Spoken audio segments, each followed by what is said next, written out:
70년 전 전남 나주의 한 마을이 사라졌습니다. 동생이 여고 맞고 나 여고 맞고 동생이 여고 맞고 그러고 가고. 전봇대 보초를 잘 서지 못했다며 주민들은 한순간에 총살당했습니다.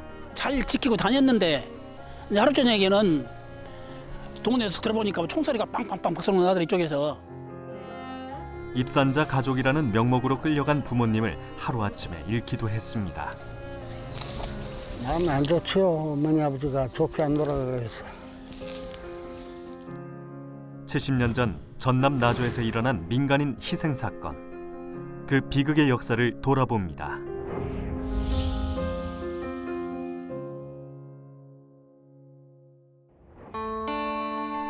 전남 나주시 문평면. 전체 면적 중 농가밭이 26%에 불과할 정도로 산악지대가 많은 곳입니다. 그중 한 곳, 동쪽 끝 골짜기라 불리우는 이른바 동막골이 자리하고 있습니다. 첩첩산중 마을이었지만 개천을 따라 이어진 다락농과 산을 개간한 밭이 많아 70년 전만 해도 마을 규모는 꽤 컸다고 합니다.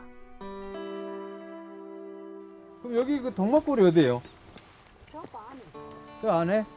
그러면 저 안에 할머니 올해 연세가 어떻게 되세요? 나이 먹어서 어떻게 되셔? 응? 야든 살. 그러면 이 동막골 여기 아시겠네. 그럼 이 동네 얘기 6.25 전쟁 때 사건 몰라. 몰라요? 그러면 그의 때는 그때는 전이지. 아 전에 여기 오시기 전에 동네 그거 솔직히 컸다 없다 많이. 아 컸다고? 근데 여기는 근데 그 수자 우글 올라가면 또 집 서너가구나 있어라. 그러니까 서너 가구밖에 안 되더라고. 근데 그 어르신들은 다 그 이후에 이사 오신 분들이래요. 이제 여 이사 와서 그 사람들은 거기 그 사람들은 이제서 이사 왔고 아무것도 모르시는 분들이지? 모르죠. 동막골이 포함된 문평면은 국사봉 등 해발 500m 이하의 낮은 산들이 주위를 둘러싼 데다 금성산과 불갑산으로 이어지는 길목에 잇따른 지형적 특성으로 인해 이미 한국전쟁 이전부터 빨치산은 마을을 거점 지역으로 삼아 유격 활동을 벌였다고 합니다. 때문에 동막골 주민들은 빨치산과 군경 양측으로부터 많은 피해를 입었는데요. 빨치산의 위협에 식량과 은시차를 제공하면 이를 이유로 군경에 고초를 당하는 악순환이 반복된 겁니다. 동막골에서 나주읍까지 1시간 거리. 시우제와 오두제 두 고개를 넘으면 나주읍이 있기에 주민들은 장작을 나주장에 가져다 팔고 식량으로 바꾸기 수월했습니다. 당시 인근에서도 부유한 편에 속했던 동막골. 그러나 한국전쟁 발발로 인민군에 밀렸던 경찰이 문평면을 수복하면서 마을엔 한 차례 비극이 일어납니다. 다른 마을들은 12월 이전에 거의 수복을 했는데 나주군에 사는 문평면하고 그 다도면이 12월이 되도록 수복을 하지 못합니다. 그래서 나주경찰이 그 동막리 마을을 전부 불태워버리는 일이 있었습니다. 그래서 동막리 주민들은 그 부근의 그 다시면이라든지 노안면으로 이주를 해서 그 살고 있다가 그 51년 봄이 되면서 농사를 지어야 하잖아요. 그래서 농사를 짓기 위해서 그 마을에 다시 들어와 있는 상태에서 이 일을 당한 것입니다. 1951년 6월 24일 오전, 나주경찰은 논밭에서 일하던 주민을 포함해 집집마다 수색하며 마을 아파트로 집결시켰고 가옥에 불을 질렀습니다. 이후 경찰은 빨치산을 토벌한다며 주민들을 향해 무차별 총격을 가하기 시작했는데요. 이 사건으로 12세 이하의 어린이와 여성 등 30여 명이 집단으로 희생됐습니다. 진실화해위원회는 지난 2009년 나주경찰이 문평면 국동리 동막골에서 주민들을 집결시켜 사살한 사건이라고 진실 규명했습니다.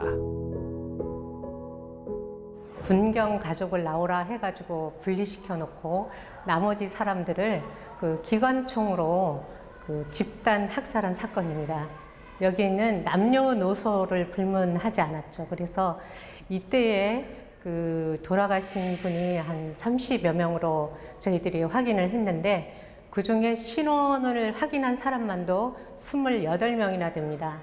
그 중에는 12살 이하의 어린이가 8명이나 포함이 되어 있었습니다. 그 가족 단위 희생자가 많았는데요. 특히 그 양혜중 씨 같은 경우에는 그 당시에 11살이었어요. 이 사건으로 어머니, 아버지, 그리고 누나, 형, 동생을 잃었습니다.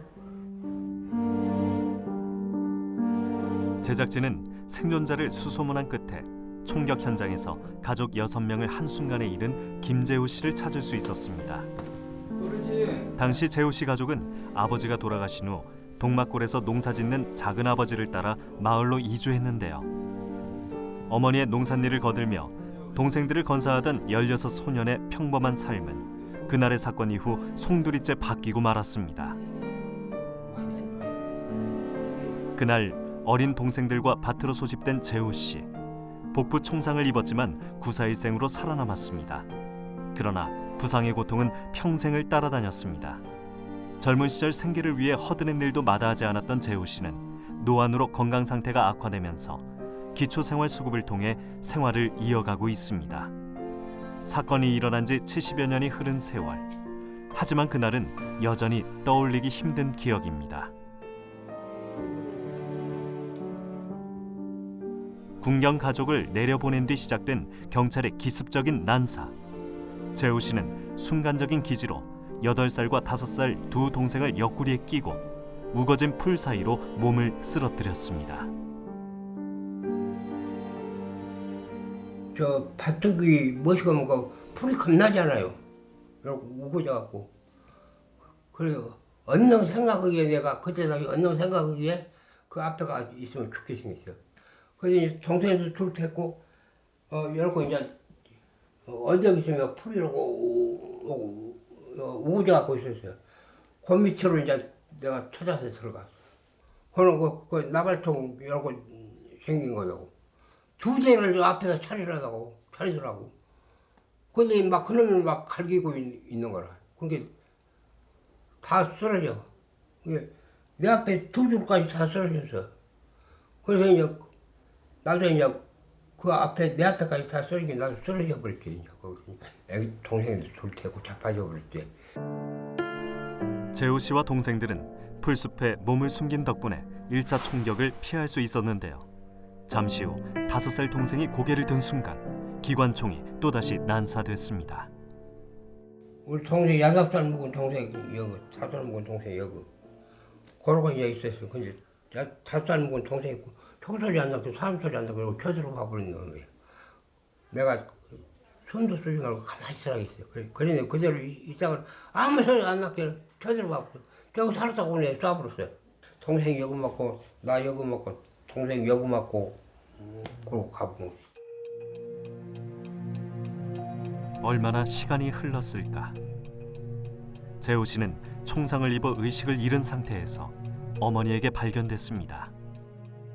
몸에 우리 애기들 째고 다 죽어붙다고 있었고 이제 그러면서 우리 어머니가 이제 우리 동생들 보고는 이제 무엇으로 이제 내려왔던가 봐요. 근처로 이제 나도 이제 엎드려 있거든. 근처로 죽은 줄 알고 이제 저거야 하고 이제 그래요.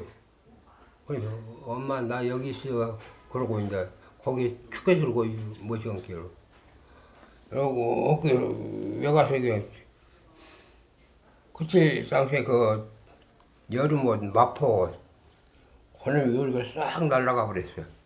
총에.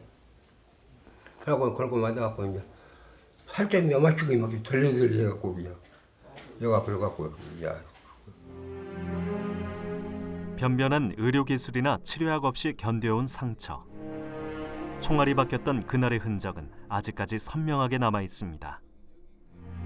총상의 후유증 때문일까? 통증은 시시때때로 찾아왔고 이젠 오른쪽 다리마저 거동하기 어려운 상태가 됐습니다. 요즘은 휠체어에 의지해 조금씩 활동을 시도해보지만 집 앞 골목을 한 번씩 돌고 오는 것이 재우 씨의 유일한 외출이 된 지 오래입니다.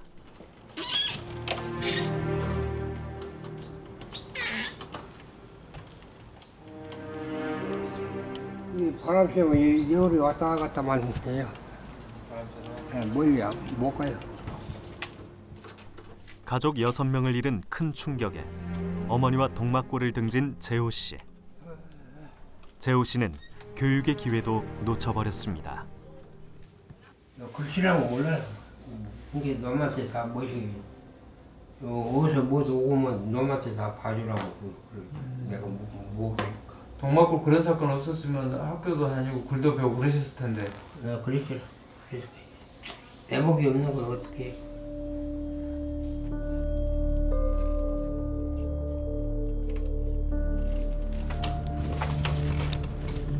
아, 이게 어르신 심으신 거예요? 상추. 상추. 비가 와버려갖고 이거 다 베려버려갖고 이거. 심으신 지는 얼마 되셨어요? 한 20이 됐어요. 20일. 이제 크기 시작했죠. 크기 시작했어. 가족들과 함께 더 나은 생활을 꿈꾸며 새로운 삶의 터전을 찾아 들어온 동막골. 누가 사춘기 재호 씨의 꿈과 미래를 무참히 앗아간 것일까요? 엄마가 동막골 간다고 내가 못 갈게요. 내가. 왜 그러냐면 어째서 내가 못 가게 하냐면 우리 누나네 식구들 서희 우리 남동생들 둘이 5 우리 작은 아버지 6이에요. 6 식구가 다 거기서 다 묻혀갖고 있는데 거기를 뭔 정신으로 걸는 데 가서 무엇을 할 거예요 그거야. 뭐 아무 상황이 없지 그거가 뭐. 그러니까 내가 우리 엄마 보고 내가 살아 계실 때 이제 내가 가려고 못 가겠어요.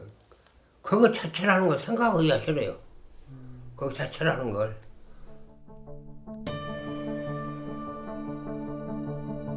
한국전쟁 당시 나주 지역에서 문평면과 함께 가장 늦게 수복된 봉황면. 이곳 역시 높고 낮은 산들이 주위를 둘러싼 지형을 하고 있는데요. 1950년과 51년 사이 나주 봉황면 지역에서만 발생한 민간인 희생이 100여 명을 넘었습니다. 진실화해위원회는 나주군 주민들이 봉황면 철천리 뒷산 동박굴제에서 인민군 점령 시기 부역 혐의 등으로 나주경찰서 특공대원에 의해 적법한 절차 없이 집단 총살된 사건과 나주군 주민 60여 명이 임의 처형과 행방불명된 사건에 대해 진실 규명했습니다.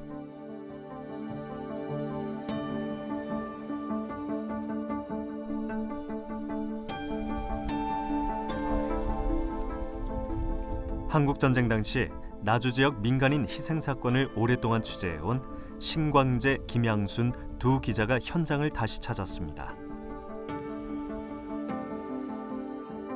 봉황면에 위치한 용전리 지동마을. 한국전쟁 당시에도 50여 가구가 모여 살았던 곳입니다. 하지만 70년 전 이곳에서도 또 다른 비극이 일어났습니다. 네, 어서 오십시오. 반갑습니다. 반갑습니다. 유족의 총무 홍석현입니다. 네, 반갑습니다. 저는 예전에 예. 아실지 모르겠지만 나중에 예. 지역신문 예, 기억이 나네요, 많이. 양면학살 이후 예. 마을 분들 지금 어떻게 살고 계시는지 좀 모두 좋은 일 하시라고 고생하십니다. 좋은 일은 아니고요. 우리가 잊어서는 안 되는 그런 아, 그러죠. 예. 교수님들인데 이 마을이구나. 봉황이라는 얘기를 들어서 1951년 겨울 봉황지서 수복 무렵 경찰은 젊은이가 없어진 집을 입산자 가족으로 몰아세워 지서 야경과 전봇대 야경을 강제적으로 서도록 했습니다. 여기가 그 현장. 예, 이쪽이 그 애각입니다. 이거. 바로 여가. 예, 여기. 예. 하우스는 오래됐나요? 이렇게 농사를 지은 지? 예. 지서하고 여기하고 거리가 가까웠을 건데. 예, 얼마 안 돼요. 저거 지서야죠. 네, 저쪽이요. 저기 저 보인 데가. 근데 이 거리상 한 200m, 300m 안 되는. 직선 거리로는 네. 그러지. 경찰서와 지서 사이의 통신 수단을 차단하기 위해 빨치산의 나무 전봇대 절단 사건이 종종 일어났습니다. 때문에 경찰은 입산자 부모나 형제가 전봇대를 지키게 하면 가족들의 신변을 걱정해 입산자들이 전봇대를 자르지 못하리라는 계산에서 주민을 야경에 동원했습니다. 우리 삼촌이 이제 조금 이거 입산했다는 이유로 경찰들이 전봇대를 지키라고 그랬어요. 그러니까 우리 마을 이제 입산자 가족들이 몇 되었어요. 그래서 이제 그 사람들만 딱 뽑아다가 전봇대를 지키라고 그랬어요. 그 사람들만 데려다가 그 입산자 가족들만. 그래가지고 그날 저녁에 이제 며칠을 다니다가 이제 밥도 이제 계속 날랐어요. 그 가족들이. 근데 이제 가족들도 밥만 갖다 주지 얼굴도 못 보게 하고 그 전봇대만 지키라고 이제 저거까지 갖다 주고 그랬어요. 그냥. 전기를 쓰기 위해서 전봇대를 했으지는 않을 거고. 아니 전화. 전화. 네, 통신. 그 시기 통신선, 그 경찰 통신선. 전신주구나. 전신주. 추운 겨울, 입산자 가족으로 지목된 이들은 매일 밤 집을 나섰고 행여 전신주가 잘리지는 않을까 긴장하며 서던 야경 임무는 새벽녘이 돼서야 끝이 나곤 했습니다. 그러던 어느 날 지서에 전신주가 잘렸고 사건이 벌어졌습니다. 며칠 동안 그렇게 지키셨어요? 한 20일. 20일. 예. 이렇게 지키다 이제 도중에 그렇게 잘 지키고 다녔는데 이제 하루 저녁에는 동네에서 들어보니까 총소리가 빵빵빵 소리 나더라 이쪽에서.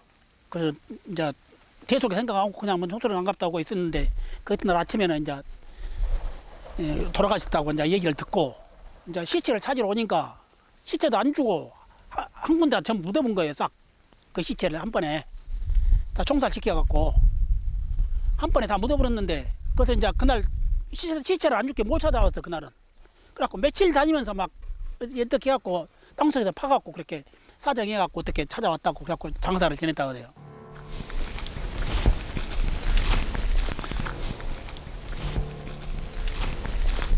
밭 가운데니까 이 정도 되거든요. 이건 이 정도요. 이 자리. 그때도 이렇게 평지였나요? 예. 그래도 이렇게 움푹 들어가고. 입산자 가족이라는 이유로 구타를 당하고 부당한 일을 맡아도 하소연할 수 없었던 시절. 하지만 전신주를 지켜내지 못했다고 하루아침에 사람을 죽이리라고는 누구도 생각하지 못했습니다. 정말 치가 떨리죠. 할아버지가 그때도 할아버지랑 해도 그때는 결혼을 빨리 해갖고 지금 45인가 46인가 안 됐던 것 같더만 우리 할아버지가. 근데 그때는 우리도 이제 그 살림도 괜찮고 잘 살았는데 할아버지가 돌아가면 뒤로는 완전히 가세도 기울어불고, 예? 지금 집안도 엉망진창 되어버리고 그랬죠 다. 우리 고모가 그때 뭐 한 8살밖에 안 먹었는데 그 가족이 오직 먹었어요. 봉황면의 또 다른 동네 철천리 선동마을. 1951년 2월 24일 나주경찰은 송현리 주민 3명을 빨갱이라는 이유로 연행해 이틀 뒤 이곳 선동마을로 끌고 왔습니다. 올해 90세인 정찬복 씨. 태어나 지금껏 선동마을에 살고 있는데요. 새벽녘 경찰이 갑자기 들이닥쳤다고 합니다. 아침에 일찍 들어가고 모이라고 해가지고 이제 모였지. 그때는 여기 앞에 이런 것도 안 생기고 여기 앞에 도각이 있는데 밭이고 저기도 논이고 그러니까 그때는 논으로 모였어. 논이라고 해서 이제 큰 장소가 없으니까 동네 사람들 거기서 모여갖고 당신 나와 그래갖고 오라게 해갖고는 철회로 데리고 갔지. 주민을 마을 앞 논에 모은 경찰은 미리 작성한 명단을 통해 입산자 가족과 젊은 남자들을 추련했습니다.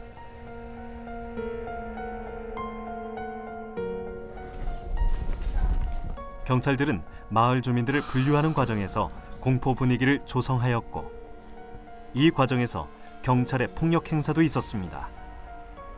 가족이 폭행당하는 모습에 항의했다가 부녀자가 희생당하는 사건도 일어났습니다. 그때만 해도 무서워서 쳐다도 못 보고 다 이러고 있어. 돌아다니대로 여기 경찰이 돌아다니도 이게 집이 말하면 이제 그때는 얼굴 쳐다보지 다 이러고 숙이고 있지. 누가 이거 떨리떨리 하고 있다니 무서워서. 왜 경찰이 그렇게 무서웠어요? 그때 무서웠지. 왜요? 뭐 아 죽인다고 총 쏘고 근데 안 무서워. 경찰은 이렇게 봉황면에 있는 3개의 마을 주민들을 철야마을 만호정 앞으로 모았고 정오즈음엔 모두 30여 명의 주민을 출연했습니다. 진실화해위는 당시 나주경찰이 국사봉을 중심으로 공비토벌 작전을 폈고 접경지역 철천리 주민들이 빨치산에 의식주를 제공한 것으로 의심했다고 판단했습니다. 잘 계셨어요. 잘 있습니다. 예전에는 자네가 이름 되니까 이름 알고 있어요. 야, 진짜. 자네 우리 유족이 때문에 고생 많이 했지. 그러셨다고 얘기 들었고. 많이 협조해 줬어. 올해 88, 철야마을의 고향인 서병현 씨. 그 역시 한국전쟁 발발 직후 작은 형님을 잃고 이듬해 이 사건으로 부모님 2분을 한꺼번에 잃었습니다. 그때 당시에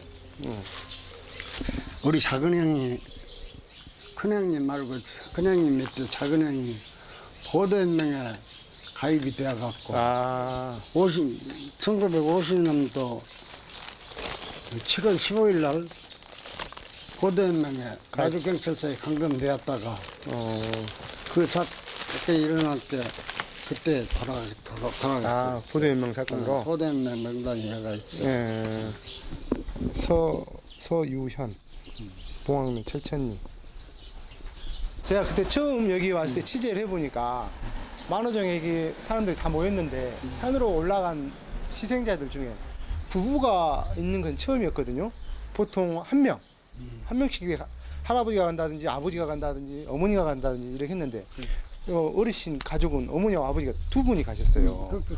예, 그래서 그래서 방금 이야기했듯이 작은 아들이 보도연맹에 가입해서 보복으로 이렇게 보복성으로 불의를 끄고 갔는지, 내가 생각에는 아버님이 정치 활동을 이쪽에서 신지식인이었거나 활동을 많이 하셨건지, 아니 미운털에 경찰에 박혔는지 그런 게 좀 그것은 아니었고, 그것은 아니었고 어머니가 저녁에만 전봇대를 지키러 옷을 두껍게 입고 전봇대를 지키고 가러 간 것을 봤어. 입산자가 있었어요? 그러게 아니 입산자가 그 있지. 어르신 가족 중에 또 우리 형님은 입산자가 피신을 했더만.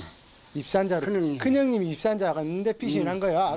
큰형님 이름이 입산자에 올라왔는 것 같구나. 그러게. 집결시켰던 자리가 바로 여기예요. 자, 여기. 이 자리죠. 지금 이 자리. 그때도 이렇게 넓었어요. 그때도 이렇게 넓었. 그땐 더 넓었죠. 저 아스팔트가 없었으니까. 네. 네. 쬐깐은 있었어. 지름. 조그마한지. 그럼 경찰들이 여기나 있었겠네요. 보통 여기서. 그때 여기 모르는 급하게 경찰들도 여기 잡아야 뺑 돌렸을 테게 못 도망가게. 당시 철천리 청년들 가운데 인민군 점령 시기가 끝난 후 이들에 동조했다는 이유로 경찰 처벌이 두려워 입산한 경우가 있었는데요. 경찰은 마을마다 돌아다니며 그 가족들까지 명단으로 작성해 출연했던 것입니다. 2월 26일 정오가 되자 경찰은 앞서 색출해낸 주민 30여 명을 앞뒤로 포위한 채 만호정에서 약 4km 떨어진 뒷산, 이른바 동박굴제로 끌고 갔습니다. 지금은 마땅한 길조차 나있지 않은 산속.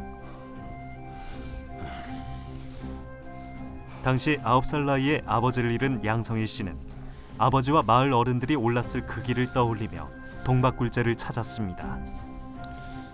마을 뒷산이라고는 하지만 가파른 산세로 누구나 쉽게 접근하기엔 그리 만만치 않은 곳입니다. 어린 시절 아버지의 죽음을 접한 성일 씨와 남은 가족들은 고향을 등지고 객지 생활을 했는데요.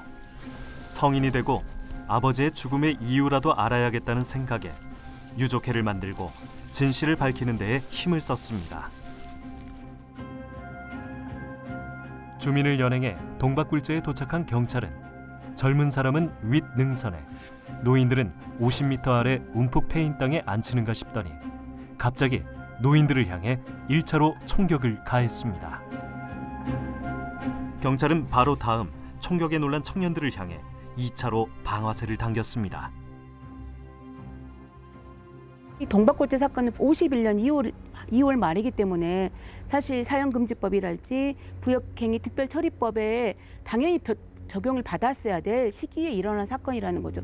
그러나 이 돌아가신 분들의 면면을 보면 알겠지만 부역을 했다라는 명확한 근거도 있지 않았고 단지 본인의 가족들이 입산했다는 입산자의 가족이라는 이유 아니면 그런 거지 않으면은 젊은 사람이라는 이유 하나만으로 다 현장에서 연행되었다가 돌아가셨기 때문에 이들을 처형할 학살할 전혀 법적인 근거를 있지도 않았고 이분들이 재판을 받았다는 근거는 더더욱이나 없었기 때문에 이들의 학살은 당연히 불법적인 것이었습니다. 생존자 가운데엔 그날 이후 영영 고향 땅을 밟지 않은 사람도 있었습니다. 죽을 때까지 우리 말 안 왔어. 어째 그 무슨 증거라 가지고. 가지고 그 사람 증인을 다 해주니까 우리가 다 잘 알지. 동박굴재에서 희생당한 이들의 시신 역시 가족들이 바로 수습할 수 없었습니다. 장례를 치러야 하는 유족들마저 경찰들은 적대시한 것입니다. 양성희 씨는 총상으로 피가 고여있던 아버지의 모습이 잊히지 않습니다. 돌아가셔가지고 집으로 모셔와가지고 그때 봤지. 아 그때 아버님 이렇게 시신을 보셨죠? 옛날에는 방앗간이 있었어. 그 이제 끼어서 묵은 거. 그 방앗간에다가 시체를 모셔놨는데 머리를 맞아가지고 머리에서 피가 나오는지 가만히를 덮어놨어. 그래서 거기서 동박굴재에서 돌아가셨는데 이제 무서우니까 사람들이 못 가 낮에는. 그래가지고 이제 저녁에 이제 집안 형님들이 가가지고 이제 아버님을 이제 얻고 이제 모시고 왔지. 그래가지고 집에다 놔뒀지. 그래서 집에서 이제 그 이튿날 바로 이제 뭐 상이고 뭐이고 그런 것도 없고 그냥 가만히라도 그렇게 해가지고 몰아서 그렇게 해가지고 산을 가서 묘를 떴죠. 이렇게 묘소에는 진실화해위원회는 나주 동박굴재 사건 등 나주 지역 민간인 희생 사건을 진실 규명하면서 국가의 공식적인 사과와 평화 인권교육 강화 등의 조치를 취할 것을 권고했습니다.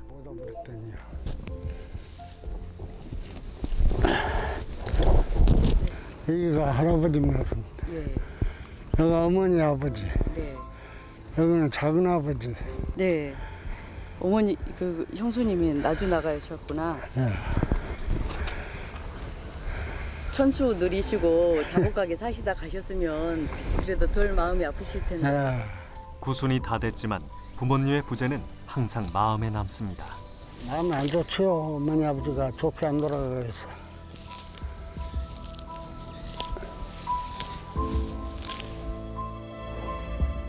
9.28 수복 이후 부역 혐의자와 입산자 가족을 색출한다는 명목으로 자행된 집단 학살. 나주 봉황면과 문평면. 이 작은 마을에서만 100여 명의 희생자가 나왔습니다. 억울하게 희생된 넋들의 명복을 빌며 더 이상의 비극이 되풀이되지 않아야 할 것입니다.